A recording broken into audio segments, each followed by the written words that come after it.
manter depois. As porcentagens ali são cerca de 80% do pessoal ama o Rust e 70% ama o Python. Feito o PHP, né? Todo mundo ali.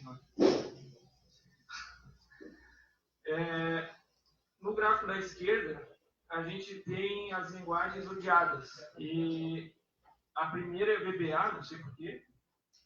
Depois tem Objective-C, Assembly. E se a gente pegar a lista até o fim, não aparece o Python. Então o pessoal que trabalha gosta, porque faz o trabalho. E depois, a mesma pesquisa do Stack Overflow, eles têm uma pergunta assim, mas e qual a linguagem que vocês querem aprender? E aí o Python está em primeiro lugar. 25% dos entrevistados querem aprender Python.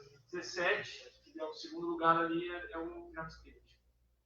Então agora eu fiz o jabá para o Python, né, por favor. Tá, aí, sobre a filosofia do Python que eu tinha comentado antes, aquelas propostas de melhoria da linguagem, que eu falei que não são só melhorias necessariamente de aspecto técnico. Então, existe uma coisa que a gente chama código pythônico, que é bem importante saber, assim, porque tem sempre várias formas de fazer a mesma coisa. Isso serve para qualquer coisa. Mas, às vezes, determinadas técnicas aceitam melhor que tu faça de qualquer jeito, do teu jeito, de um jeito diferente.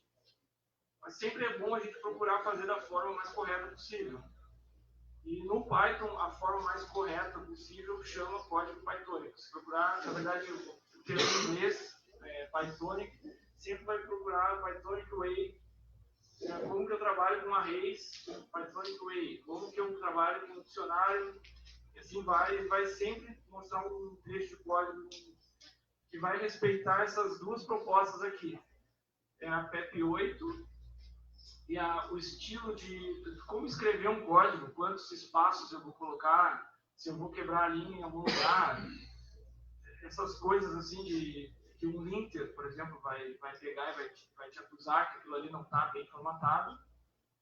E o mais importante é essa PEP20, que é uma proposta de, assim, qual é o espírito da comunidade do Python?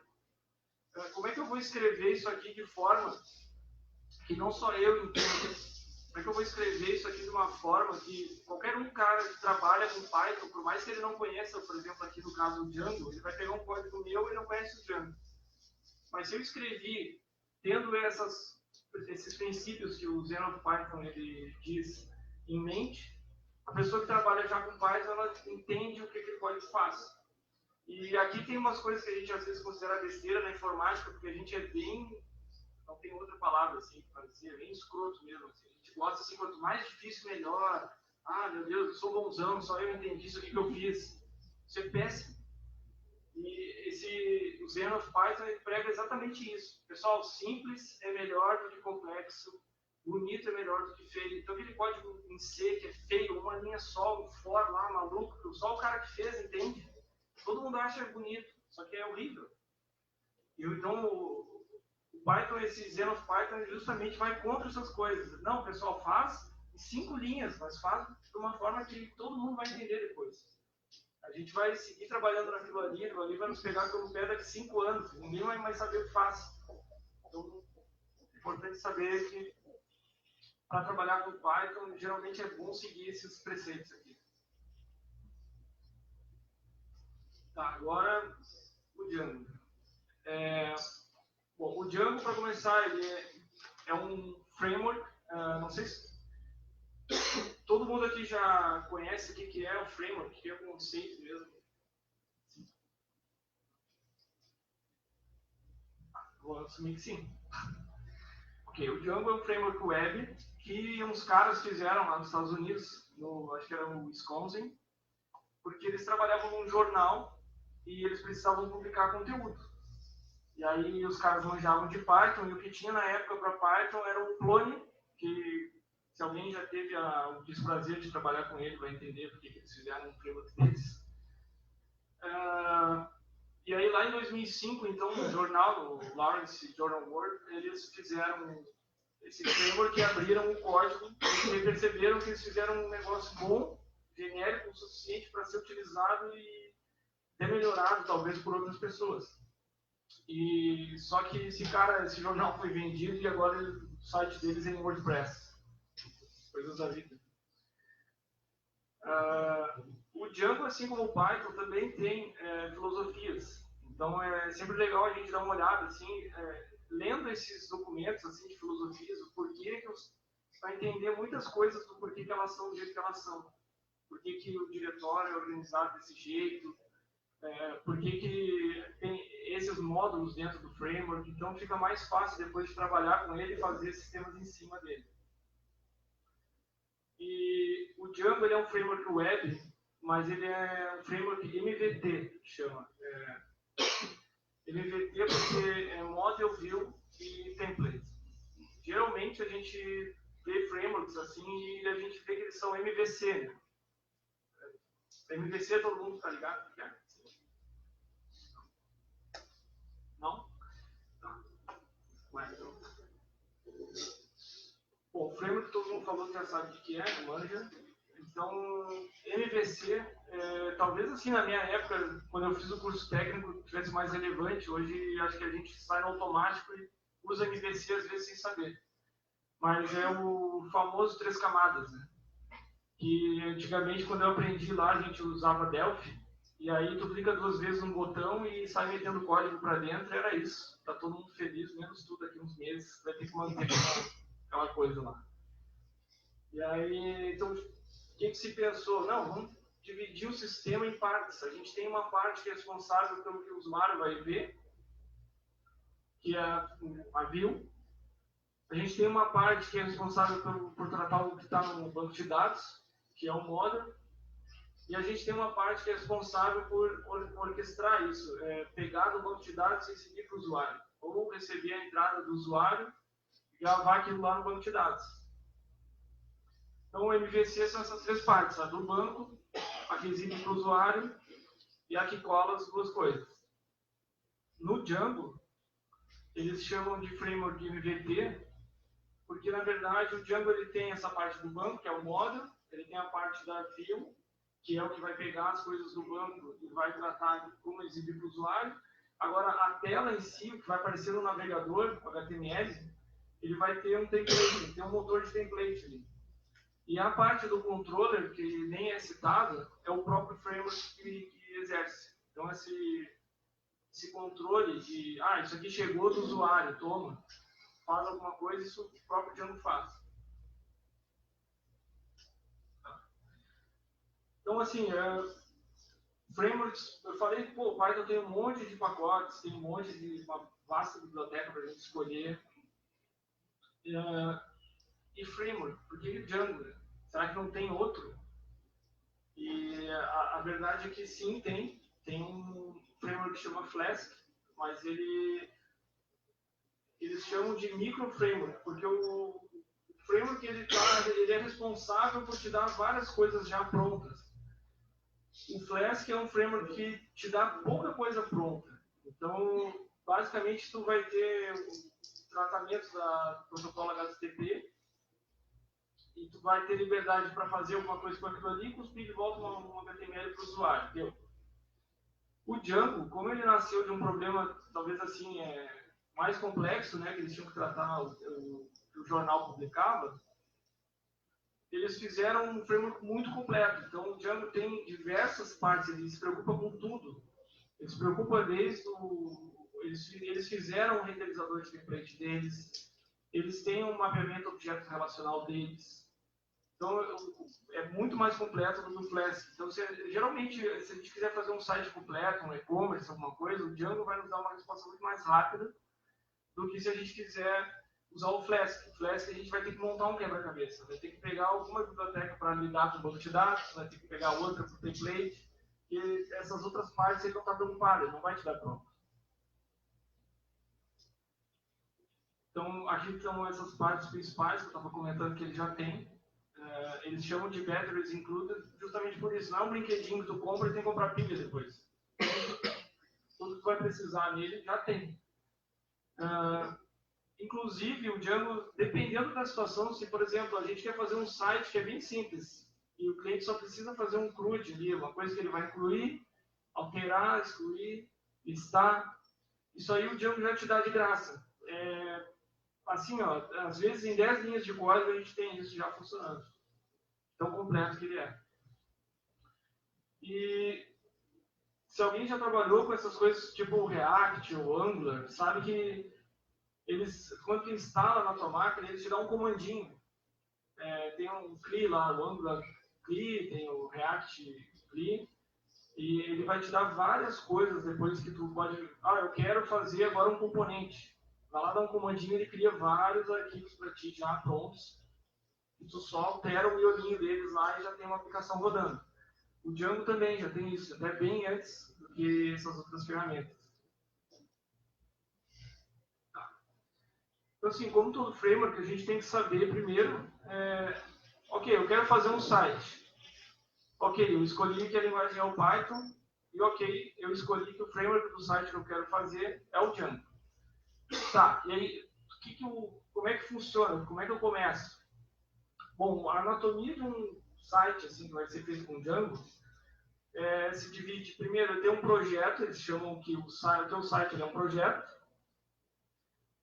Esse teu projeto vai ter algumas configurações, e essas configurações vão envolver qual é o banco de dados que tu tem, se vai ser um Oracle, ou SQLite, às vezes, ou uma SQL, qual é o usuário, senha. Tu vai dizer algumas aplicações que tu quer usar. Essas aplicações são as coisas que o Django já te dá. O Django te dá uma interface de administração, ele te dá uma parte de autorização e autenticação de usuários. Tudo isso que tu quer usar, que ele já tem, tu lista na configuração dele e diz quais tu quer e quais tu não quer utilizar. Vai também dizer middlewares, que são coisas que vão interceptar a request HTTP e vão alterar ela, ou a resposta também. Tudo isso tu vai configurar no Django. Tu vai ter uma app, que ele chama, que é o seguinte, a app dá para fazer um paralelo aqui com o React ou com o Angular, para um componente. Quando eu vou fazer um site, eu vou fazer os componentes, o componente de login, o componente de talvez um menu, vou fazer um cabeçalho, um rodapé. E aqui no Django, toda a funcionalidade que eu quiser fazer no meu site, eu vou criar um app. Ele vai ter um propósito específico. Então, no e-commerce, eu posso ter a parte que é um app que lida com os clientes, outro app que lida com os produtos, e assim por diante. Esse app é o código que eu vou fazer, que vai estender as funcionalidades do framework. Esse aqui é toda a responsabilidade nossa, de quem está desenvolvendo. E ele é composto por modelos que vão representar as entidades do meu banco de dados. Então, no caso de cliente, eu vou ter uma pessoa, eu vou ter talvez uma forma de pagamento. Tudo isso eu vou codificar e vão ser entidades que vão representar a minha aplicação, coisas que eu vou gravar no banco. Isso a gente bota num arquivo em separado, o Django espera isso, vão ser os modelos que eu vou usar na minha aplicação. Também tem uma funcionalidade ali, que são os templates. Então, todos os templates de interface que eu fizer para a minha aplicação, eu vou guardar num diretóriozinho templates, e o Django vai saber onde procurar isso aí depois. Um site sempre tem também scripts, né? Tem JavaScript, tem CSS. Esses caras eles chamam de estáticos no Django. Eu vou gravar os que são particulares da minha aplicação, um arquivo também dentro dela. As views vão ter as regras do que eu vou fazer. Quando o usuário fizer o login, o que eu tenho que fazer? Eu tenho que validar se esse cara existe no meu banco, eu tenho que validar talvez se aquele e-mail está ok, porque essas validações a gente não faz só no JavaScript, a gente faz lá no back-end também. Então, tudo que a gente vai codificar que seja de back-end, o Django chama de views. E temos as URLs, que o site ele é composto, como todo mundo sabe, né, de URLs. Então, para cada URL, eu vou dizer na minha aplicação, essa URL aqui, ela é tratada por essa view, e para ele saber que parte do meu código em Python corresponde àquela URL lá que o usuário está invocando. E também posso ter as views separadas ali por métodos HTTP. Então, se o cara deu um get numa determinada URL, ou se ele deu um post, pode ser tratado por 2 textos de código diferentes.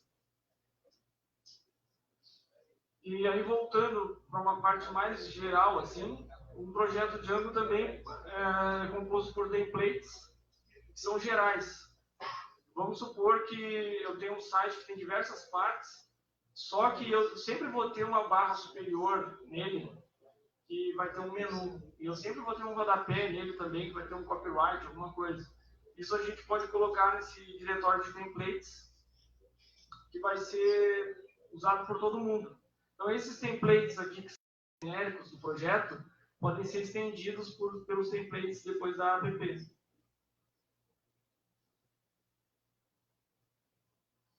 O mesmo vale para os arquivos estáticos, que também podem ser genéricos do site. Se eu for utilizar um jQuery, alguma coisa assim, que eu sei que todas as apps do site vão depender dele, não preciso ficar copiando esse jQuery no estático da app para todas elas. Eu boto ele uma vez só no estático do projeto e só uso ele lá depois.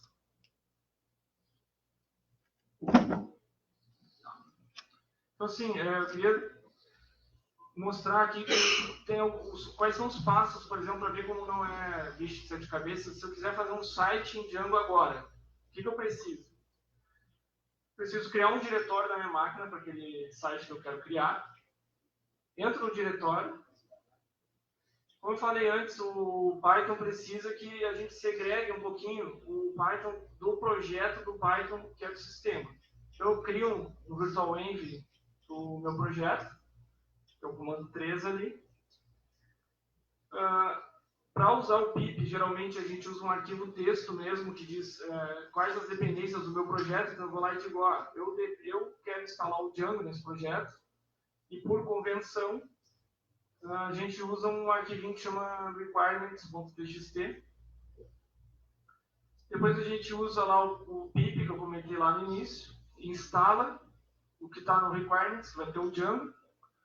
Nesse momento vai estar disponível para a gente um comandinho ali, ó, Django Admin, que é o cara que vai criar todo o esqueleto do projeto Django para mim. Então a gente só manda Django Admin, Start Project, o nome do projeto e o diretório. No caso, talvez não dê para ver ali, mas tem um pontinho no final que eu quero que seja nesse diretório aqui. Fazendo isso, o meu diretório que eu acabei de criar, que está vazio, vai se encher de arquivos que eu nem sei o que é. E são todos feitos automaticamente pelo Django, e nesse momento a gente já consegue subir o site. Não precisa mais programar nada. Só que a gente vai subir um site que não faz nada, um site padrão do Django ali, que não tem funcionalidade alguma. Então, para começar a estender o framework e fazer a nossa aplicação, a gente invoca mais um comandinho do Django Admin, que é start app, e o nome da aplicação que a gente quer criar. No caso lá, vamos supor que fosse um e-commerce, poderia ser e-commerce, ou podia ser usuários, ou podia ser estoque. E a gente vai criar, e para cada aplicação que a gente for fazer, para cada coisa específica, cada, vamos dizer assim, área do negócio que a gente vai tratar no nosso site, a gente cria uma aplicação diferente. Então, assim, dentro do Django app, depois que a gente der aquele comando que cria o esqueleto ali dele, ele vai ter alguns arquivos que foram criados pelo próprio Django. Começa com um arquivo apps.py, que são configurações da minha aplicação, coisas que eu quero que o usuário possa customizar. Ele vai criar um arquivo que chama models.py, onde vão morar os modelos da minha aplicação, como eu comentei antes, que representam lá as tabelas do banco de dados. Ele vai criar um arquivo views.py, que vai ter toda a minha regra de back-end, onde eu vou colocar as funções que vão tratar o que o usuário me manda. E ele vai criar também um arquivinho testes.py, que ele está esperando ali que a gente coloque os testes da nossa aplicação. Aquelas coisas que ninguém fala, são importantes. Tem algumas convenções também aqui, que são coisas que é para que a gente crie, como desenvolvedor. São os templates das aplicações, é convencionado que a gente coloque num diretóriozinho chamado templates. Os arquivos estáticos num diretóriozinho chamado static. e as URLs da nossa aplicação. Por que as URLs aqui? Porque assim, o Django tem um arquivo de URLs do projeto, como um todo. Só que, às vezes, eu quero que o meu projeto ele se preocupe só assim, olha, meu projeto todo é e-commerce. E eu tenho uma aplicação que está lidando com estoque lá, com fatura. Então, assim, eu quero que a aplicação fatura responda por todas as URLs que sejam fatura barra alguma coisa. Mas eu não quero que o projeto lá em cima saiba quais são todas as URLs da fatura.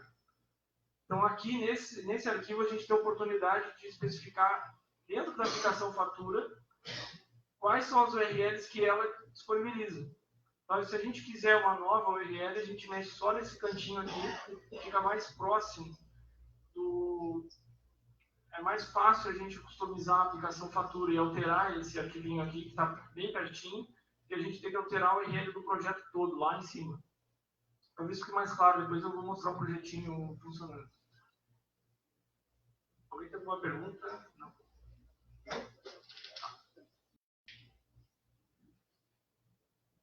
Aí, assim, o Django tem um conceito bem interessante, que é bem difícil a gente ver por aí no mercado de trabalho, mas ele é muito, muito importante, que é esse de Database Migrations. Como eu falei antes, o Django ele é um framework muito completo, então ele trata de todos os aspectos necessários do teu site.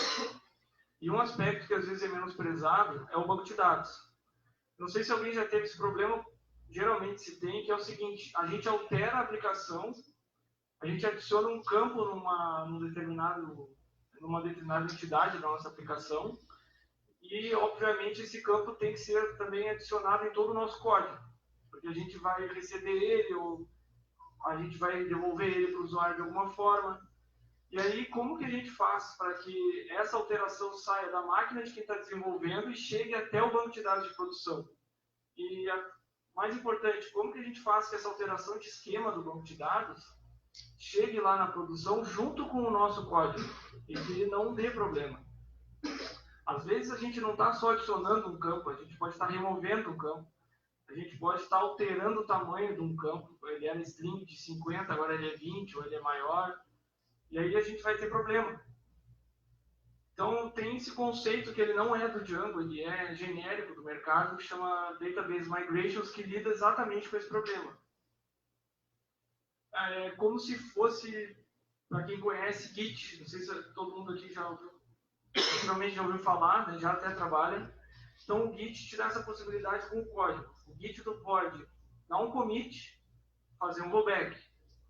Tu dá um tag, tu marca um ponto de interesse teu, que aquele código ali, naquele ponto ele faz algum sentido, ele tem uma funcionalidade. E o Database Migrations é conceitualmente a mesma coisa que um sistema de controle de versão, como o Git, só que para o banco de dados.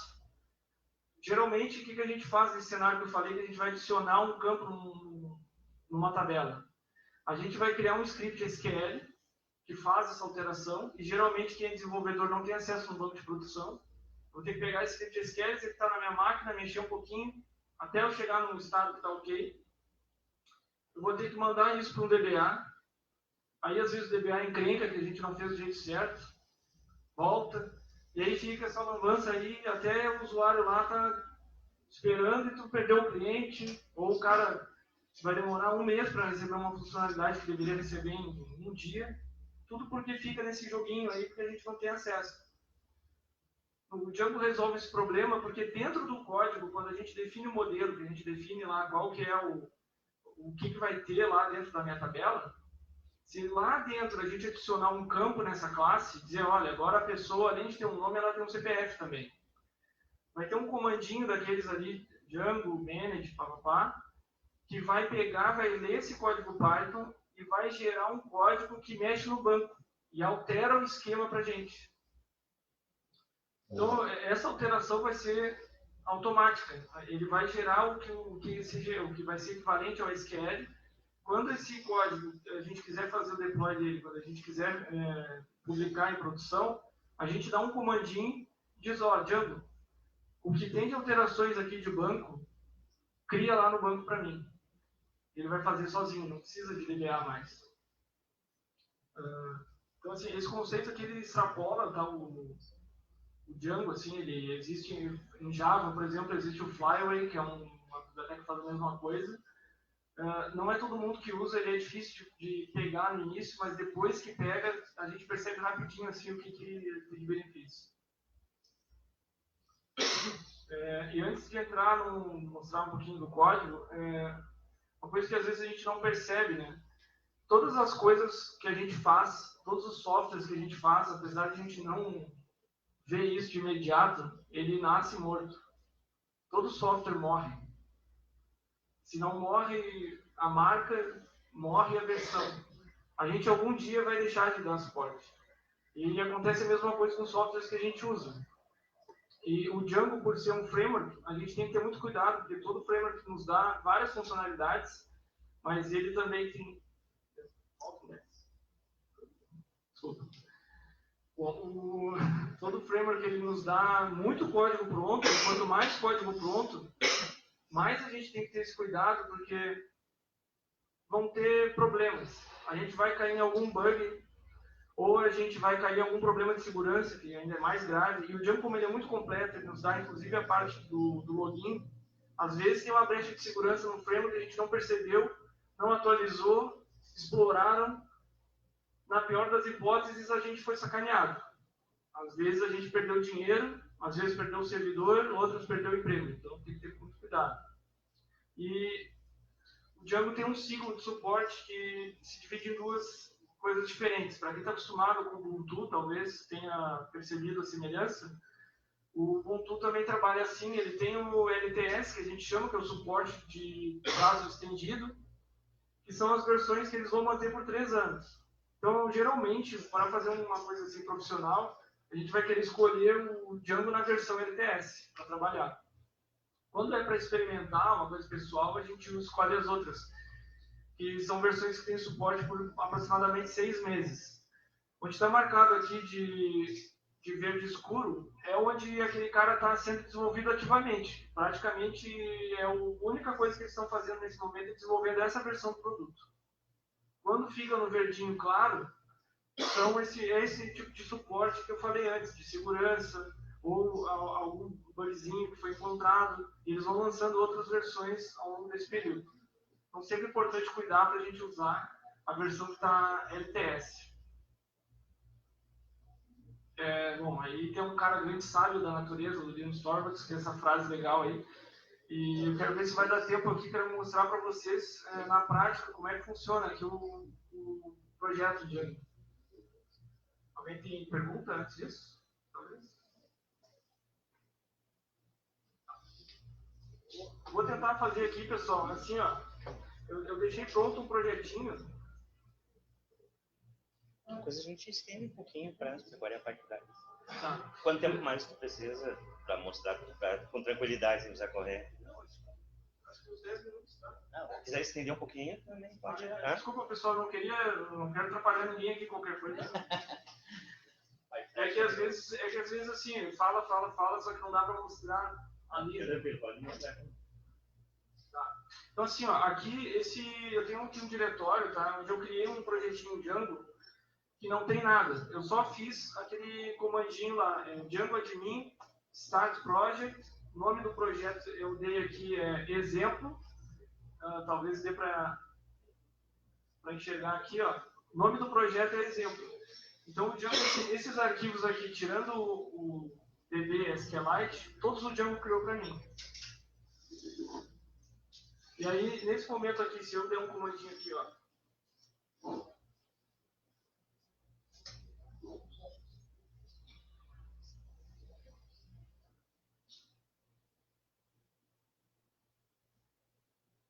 Opa, peraí. É que alguém segura o microfone para te digitar? Não, tranquilo. Tá. O Django, quando a gente começa o projeto, ele cria esse arquivinho manage.py, que na verdade é como se fosse o executável dele. Tá? Então, a gente sempre chama aqui, ó, Python, esse manage, e os argumentos que a gente quer passar para o Django. É o start app, é o start project, são outros depois auxiliares que dá para ver com calma. tem esse LAN server que ele é tão legal com a gente que ele já solta um servidor HTTP sozinho. Isso aí talvez não seja novidade para quem trabalha com React ou com Angular, alguma coisa assim, mas para quem desenvolve back-end é mais difícil ter um tipo de funcionalidade dessa. E aí, aqui agora, então, na minha máquina, se eu entrar aqui, localhost 8000, essa é a primeira página que a gente vai ver do framework, sem programar uma linha de código. Não fiz nada. Também sem fazer nada, se a gente entrar aqui, ó, aí, barra admin,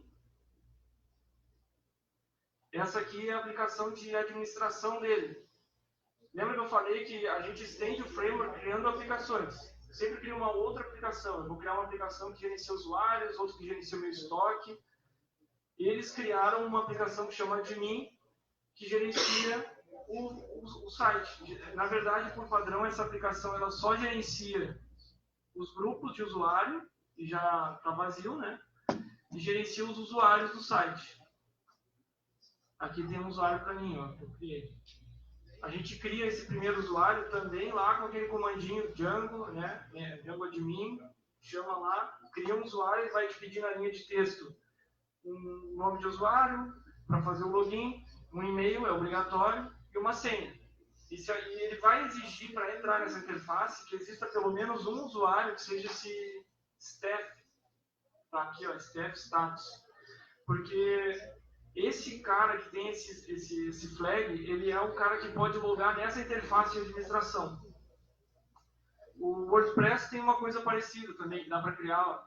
Mas aqui, quando a gente cria os usuários, a gente pode fazer a autenticação dos usuários do nosso site com esse backend de autenticação que já está pronto e não marcar que eles são staff.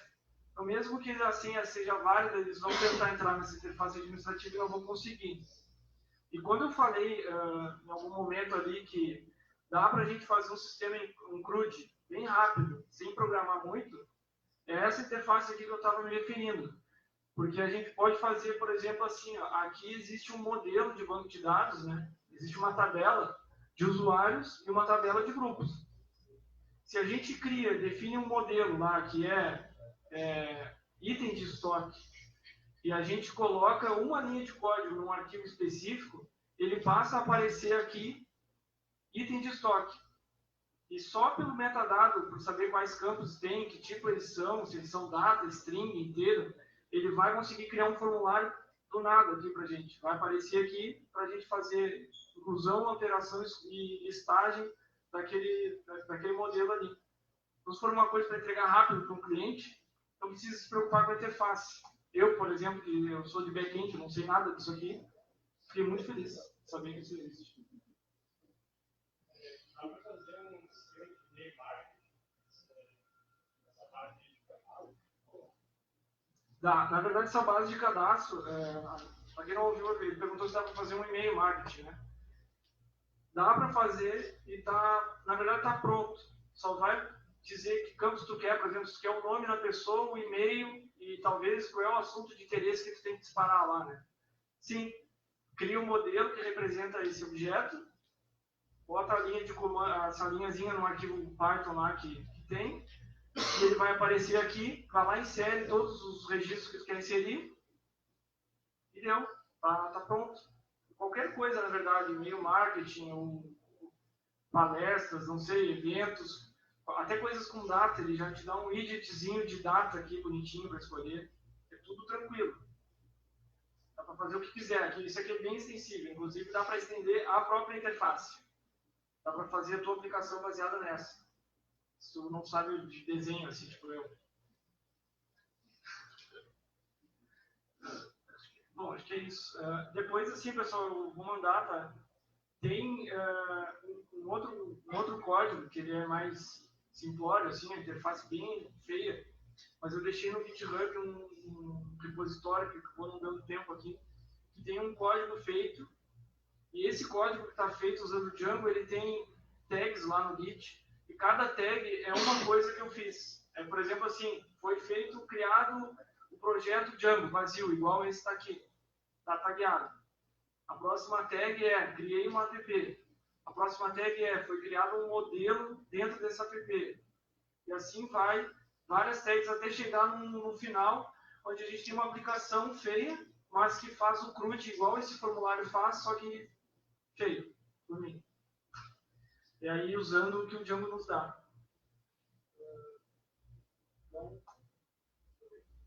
Bom, pessoal, acho que aqui era isso. Não sei se alguém tem mais perguntas. Eu tentei, assim, pessoal, eu tentei não ser maçante, assim, porque o Django é bem extenso. E eu sei que não foi muito, talvez muito didático, assim, mas é o melhor. Né? Vamos conseguir.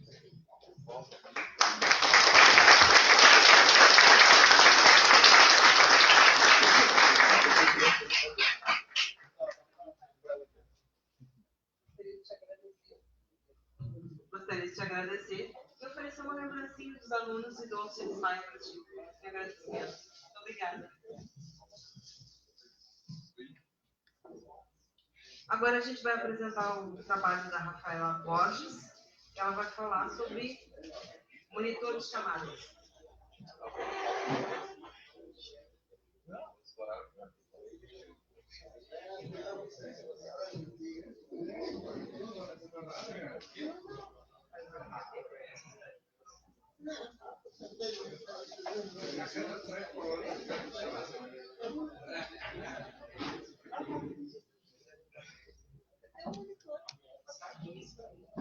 Ajuda aí. Monitor.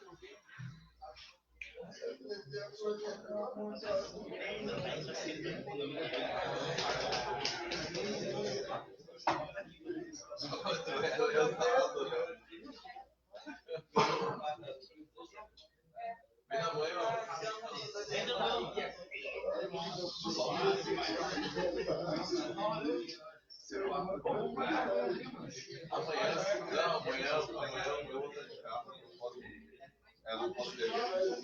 Não, tem que pegar muito. Tem que pegar muito. Eu posso dar uma mudança, eu posso ter.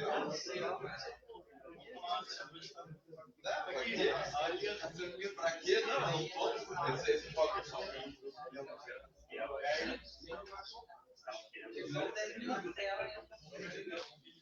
Mas não, ele quer trocar ideia no meio do bagulho, ele quer perguntar quanto tempo a mochila carrega o telefone. Ah, eu disse, não dá pra falar contigo agora.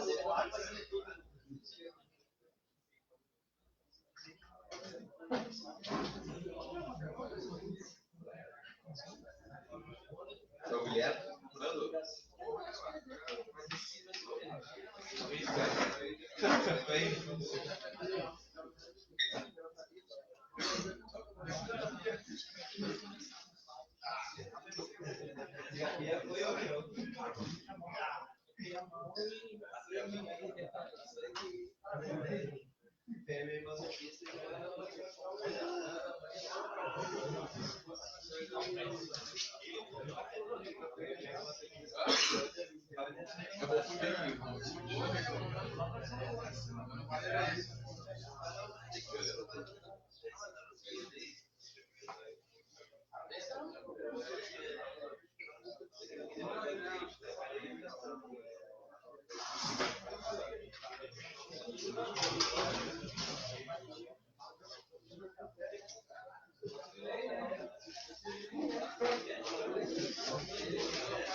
Bom, boa noite, pessoal. Eu vou apresentar o meu trabalho que eu estou desenvolvendo no projeto de TCC.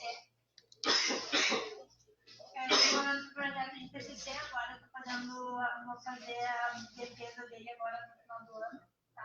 Ele é um monitor de chamados, vai ser um protótipo de uma extensão do Google Chrome.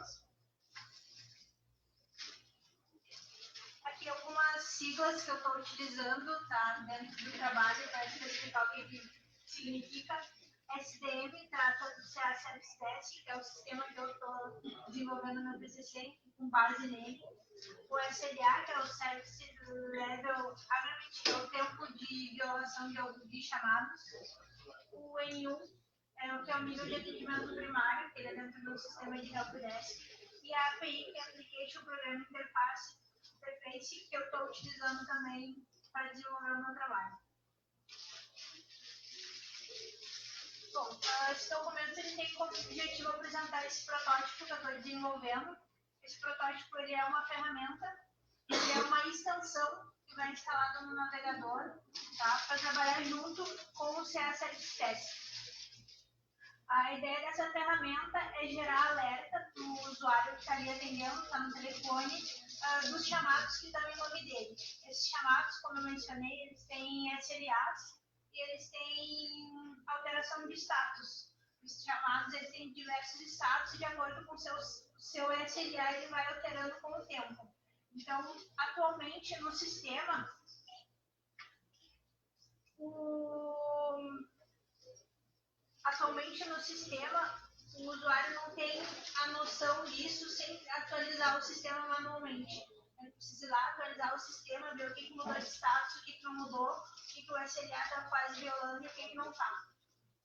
A ideia dessa ferramenta é fazer com que ele não precise perder esse tempo atualizando o sistema e sim que o sistema vá avisando ele a cada 5 minutos. Porque desenvolveu uma extensão para o Google Chrome, tá? No local onde eu tive convivência com o CA Service Desk, ele é homologado para funcionar no Google Chrome. Mexer no CA Service Desk, o SDM, hoje é muito caro modificar ele, porque ele é um sistema muito engessado. Então seria muito trabalhoso modificar ele para ele gerar esses alertas. E tu trocar o sistema completamente envolve um trabalho muito grande e um custo muito alto. Então a melhor forma que encontramos para agregar isso seria desenvolvendo essa extensão. As delimitações do trabalho, tá?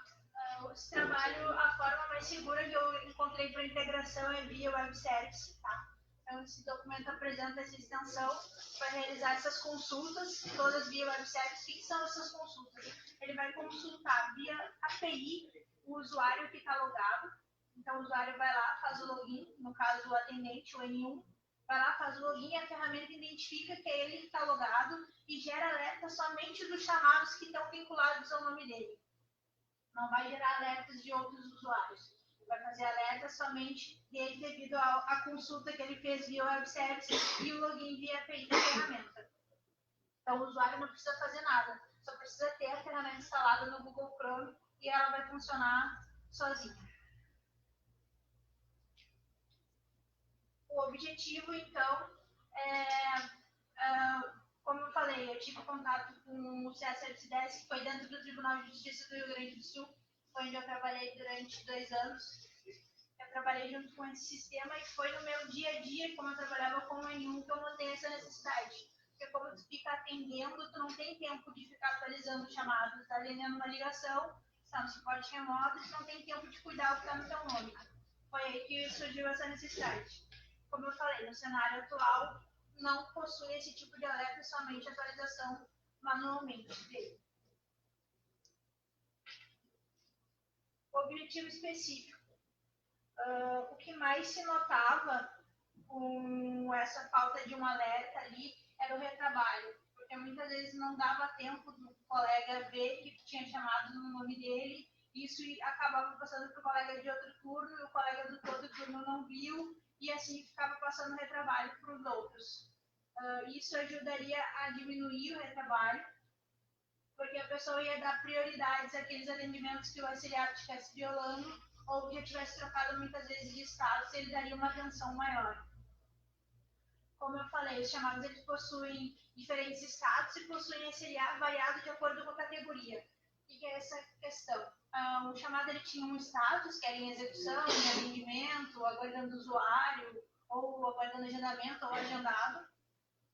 O SLA ele variava de acordo com a categoria ou com a prioridade de atendimento do usuário. O usuário podia ser VIP e ter uma categoria normal, mas ele ia ter um SLA maior. Ou o usuário podia ser normal e ter uma categoria crítica e ter uma prioridade maior, o que ocasiona um SLA menor. E essa questão de violação do SLA é o que provoca as multas de acordo com a contratação da empresa, né? Se é uma empresa terceirizada, de acordo com tantas violações de SLA, tu paga multa para o contratante. Então, essa extensão tem a intenção de minimizar a violação de chamados, otimizar o atendimento e formar o atendente sobre seus chamados, visando um atendimento mais eficaz. Então, isso ia ajudar do lado de quem está operando o sistema e, por decorrência, a empresa também é terceirizada. Por que desenvolver uma extensão para o Google Chrome, tá? Como eu mencionei anteriormente, mexer no sistema atual, que tem um banco de dados muito grande, é muito caro. E é perigoso também, porque tu pode perder muita informação nessa migração. Por mais que tu não vá migrar tudo, tu ainda vai manter um legado durante muito tempo, essa migração ela é perigosa. E mexer no sistema também, ainda mais um sistema que afeta todo o estado do Rio Grande do Sul. Então, desenvolver uma extensão hoje é o que muitas empresas já estão usando. A gente tem o Google aí, que já tem várias, tem o Google Keep, tem o Evernote, várias empresas já estão utilizando e pessoas também já estão. Hoje, para desenvolver essa pesquisa, eu estudei bastante, pesquisei ferramentas onde pessoas que são de ramos completamente diferentes estão desenvolvendo pequenas extensões para trabalhar no seu dia a dia. Repórter, pessoas que querem saber previsão do tempo, pessoas que viajam muito, elas estão utilizando raspagem de dados para ver isso. Então, o que elas fazem? Elas constroem uma mini extensão para fazer consulta de todo aquele tipo de notícia em sites específicos. E a extensão ela faz a raspagem das informações de acordo com o tempo que ele determina e gera para ele numa página HTML tudo aquilo que ele determinou ali na raspagem de dados. Então, isso já está sendo usado até por pessoas leigas, que não trabalham com programação, mas querem facilitar o seu trabalho no dia a dia.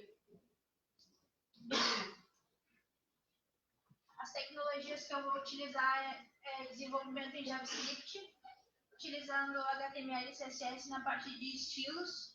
O JavaScript, por ele ser altamente dinâmico, né? Ele é a linguagem mais utilizada para desenvolvimento desse tipo de extensão.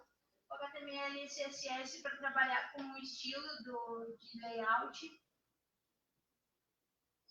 E vou utilizar o editor de código-fonte Visual Code, que é está sendo mais utilizado agora, que ele é uma ferramenta de código aberto. Ela é homologada para funcionar tanto em Windows, Linux quanto macOS.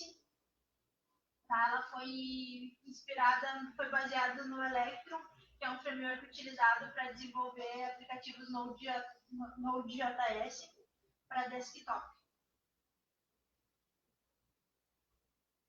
A descrição da solução, então, tendo em vista que a forma mais segura para integrar o sistema é via web service, vai ser desenvolvida a extensão para o navegador, como eu mencionei, realizando tabelas consultas na tabela via web service e login via API no sistema.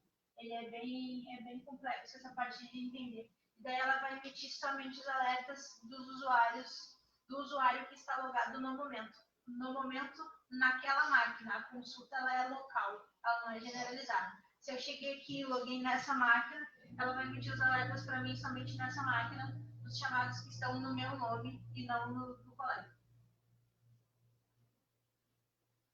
A metodologia que eu utilizei para a aplicação dessa pesquisa foi a metodologia exploratória e bibliográfica, porque eu me baseei em outros estudos já publicados de outros colegas, falando sobre ferramentas de gestão, ferramentas de helpdesk, ferramentas de extensões que foram construídas. Eu utilizei muito como base para essa minha pesquisa um TCC que foi publicado sobre o Claro Visão. Foi onde eu me baseei mais, porque ele foi uma ferramenta também, só que ele é baseado no Firefox. Ele foi construído com a mesma tecnologia que eu estou utilizando, só que ele foi desenvolvido para pessoas com daltonismo. A pessoa baixava e instalava essa extensão e ela arrumava ajuste de cores para a tela mudar todos os sites. Então, o site mudava de acordo com a deficiência da pessoa e com as cores que ela enxergava ou não. Daí, meu trabalho foi bem baseado nesse do colega. Bom, a validação. A extensão para o navegador foi pensada para ser desenvolvida utilizando as linguagens JavaScript, né, HTML e CSS. Os alertas serão exibidos junto ao navegador, então eles junto à barra ali de endereços. E os alertas são exibidos junto ao navegador. A aplicação vai ser instalada manualmente, tá?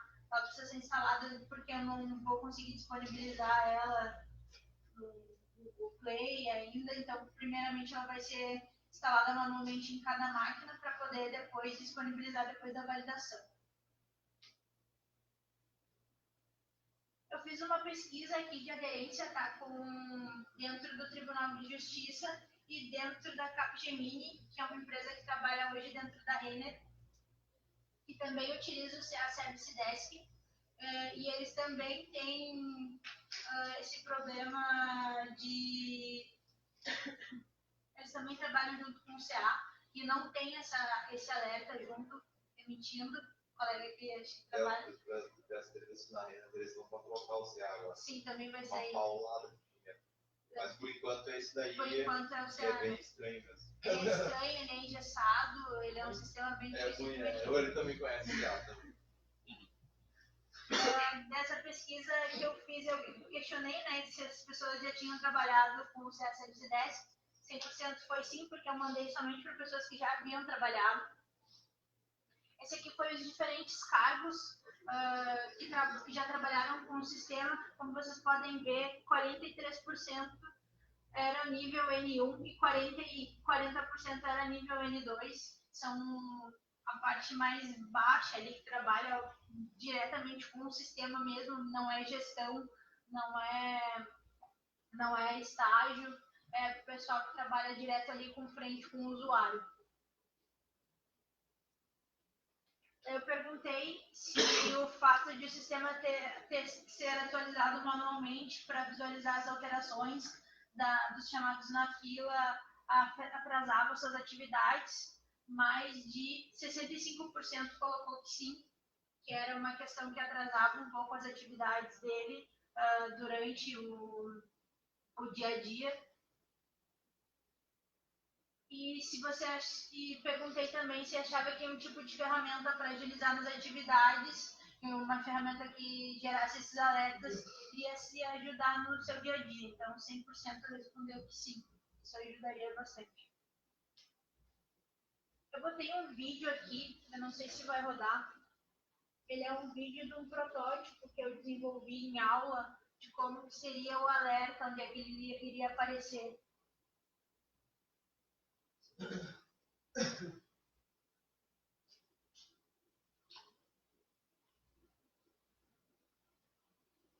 Aqui é a página do Google Chrome, é como que ele precisaria ser instalado, né? Essa é a instalação da extensão.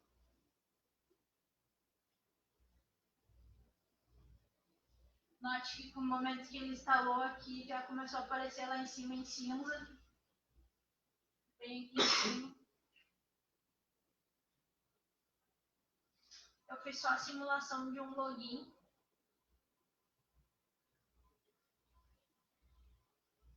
E no momento em que ele faz o login, ele já emite o alerta. Aqui, bem-vindo a Rafaela, que seria o bem-vindo à pessoa que está logando no sistema no presente momento. Ele já faz a consulta e já começa a mostrar os chamados que estão no nome da pessoa. No caso aqui, ele exibe o lb.santos, que foi quem fez o login. Aqui ele está mostrando senha também, mas ainda não foi ajustado.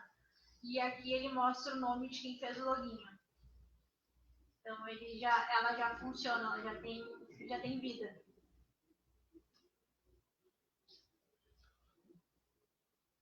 Como conclusão, então, com base nesse estudo que eu realizei, o desenvolvimento desse documento, para desenvolvimento desse documento, podemos concluir que a ferramenta será de grande ajuda para minimizar retrabalhos e violação de chamadas em níveis de atendimento primário, com os alertas que serão emitidos aos analistas, tornando assim o sistema mais interativo e ajudando no gerenciamento dos chamados. Acho que eu deixei bem claro aqui que a implementação dessa ferramenta ela vai não só ajudar no lado do cliente, como no lado de quem opera o sistema, e vai ser muito mais barato desenvolver e implantar uma ferramenta assim do que trocar o sistema ou mexer no sistema atual.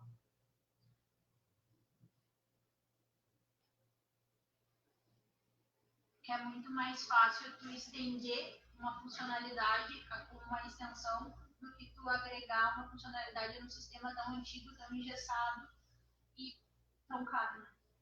Porque os colegas aqui sabem quanto custa a implementação. Bom, ela garante a identidade da pessoa que enviou. A pessoa não vai poder negar que foi enviada essa informação. Bueno, temos mais o que aqui? A irretratabilidade, a autenticação da garantia da autenticidade da pessoa, a irretratabilidade, a pessoa não pode negar que transmitiu essa informação, né, usada nas operações bancárias. Foi utilizada muito na guerra, em todas as guerras, inclusive Guerra Civil Americana, Primeira Guerra Mundial, Segunda Guerra Mundial. Então, basicamente, o que eu tenho para fazer, para falar para vocês sobre a criptografia, assim, de primeira mão, é mais ou menos isso. A criptografia foi sempre usada, já há quase 4.000 anos, vai continuar sendo usada. Como vai ser usada vai ser definido por quem usa, e é uma garantia que a gente tem hoje. Hoje nada funcionaria sem a criptografia. Vocês me perdoem de eu não ter nada mais completo, mas eu fui pego bem de surpresa. O João me convidou aqui quando eu vim assistir a palestra, então eu não tinha preparado nenhum material, então eu não tenho nada para apresentar para vocês. Sempre botando essa sinuca de bico. Mas tudo bem, a gente está aí para cooperar. Espero que tenha dado alguma luz para vocês aí, tá?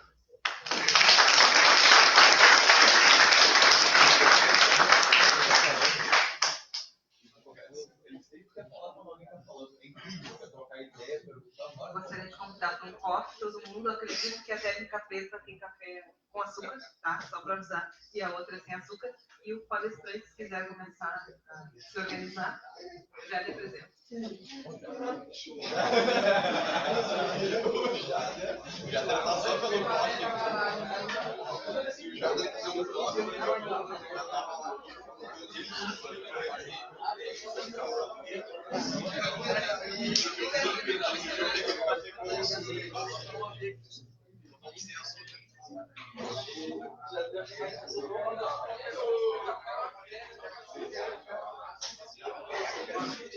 Vou almoçar na BR Lights amanhã.